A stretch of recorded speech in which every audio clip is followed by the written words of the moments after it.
দুধ, চিনি ও ছানা দিয়ে বানানো হয় মিষ্টি। নাম তার বালিশ মিষ্টি। ছানা ও ময়দার মণ্ড থেকে তৈরি বালিশ ভেজানো হয় চিনির রসে। উপরের ঘন ক্ষীরের প্রলেপে সম্পূর্ণ হয় মিষ্টির সৌন্দর্য ও স্বাদ। আর এই ঐতিহ্যবাহী মিষ্টি বানানো শুরু হয় শত বছর আগে গয়ানাথ মিষ্টি ভান্ডার নামের একটি সুনামখ্যাত আদি দোকান থেকে। প্রথমত গ্রাম থেকে দুধ আসে, আমাদের গ্রামের গাভীর দুধ আসে, ওটা জাল দিয়ে আমরা ছানা করি। ছানাটা ঝুলিয়ে শুকিয়ে নিতে হয়, তারপর এটাকে আপনার পরিমাণ মতো ময়দা মিক্সড করে ভালো করে বিস্ট করে নিতে হয়, অনেকক্ষণ সময় নিয়ে মিক্সড করে তারপর এটাকে বালিশের আকৃতি তৈরি করে এটাকে শিরাতে দেওয়া হয় এবং শিরা দীর্ঘ সময় জাল দেওয়ার পরে এটা লাল টকটকে হবে। তারপর এটা থেকে মালাইয়ের একটা প্রলেপ দিতে হবে উপরে, খেতে খুবই সুস্বাদু।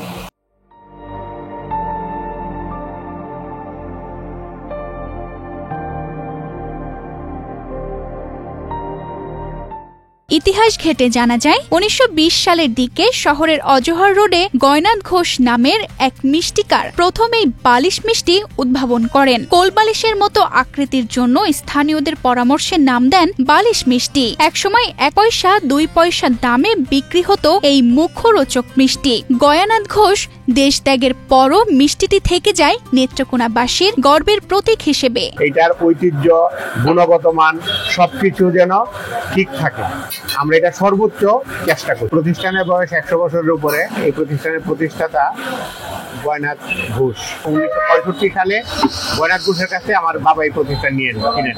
ছানা আর ময়দা দিয়ে বানানো হয় অনেক যত্নে এই মিষ্টি। শীতকালে ২ থেকে ৩ দিন পর্যন্ত ভালো থাকে।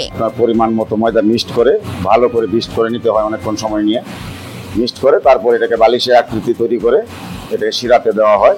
গয়নাথের বিখ্যাত বালিশ মিষ্টি আমরা নিজেরাই তৈরি করি। সুস্বাদু ভালো মিষ্টি, সারা দেশের মানুষই প্রশংসা করে।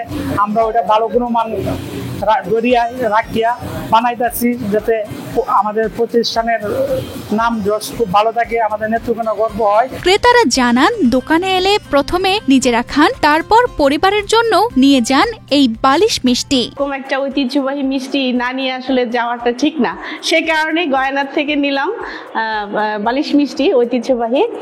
তো আসলে মিষ্টিটা এখনো খাইনি, বাসায় গিয়ে সবাইকে নিয়ে খাবো, কারণ এটা অনেক আগ্রহের একটা জিনিস, উচ্ছ্বাসের একটা বিষয়। বছরের পর বছর ধরে নেত্রকোনার সংস্কৃতি, ঐতিহ্য আর অতিথিয়তার প্রতীক হয়ে আছে এই বালিশ মিষ্টি। এবার জিআই পণ্যের স্বীকৃতি পেয়ে সেটি পেল জাতীয় পর্যায়ের মর্যাদা।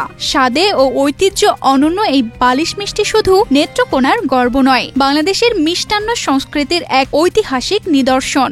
এই জেলায় ইতিপূর্বে জিআই পণ্যের স্বীকৃতি পেয়েছিল বিজয়পুরের সাদামাটি, এবং সম্প্রতি হচ্ছে গয়নাথের অথবা নেত্রকোনার বালিশ মিষ্টি সে স্বীকৃতি পেয়েছে। বালিশ মিষ্টি স্বীকৃতি পাওয়ায় আমার খুব আনন্দ লাগছে। যখনই আমরা নেত্রকোনার বাইরে ঘুরতে যাই তখনই জিজ্ঞেস করে যে নেত্রকোনা থেকে এসেছেন, বালিশ মিষ্টি কোথায়।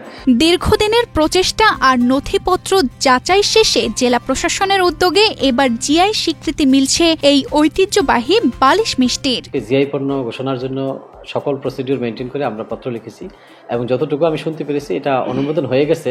এখন শুধু ফর্মালি হয়তো অফিসিয়ালভাবে আমরা চিঠি পাওয়ার অপেক্ষায়। অফিসিয়াল চিঠি পেলেই আমরা এই জিআই পণ্যের যে সার্টিফিকেট এটা আমরা গ্রহণ করার জন্য যাব, এবং আমরা এটা সেলিব্রেট করব। তানজিদা রহমান, ইনায়া, বাংলাদেশ প্রতিদিন।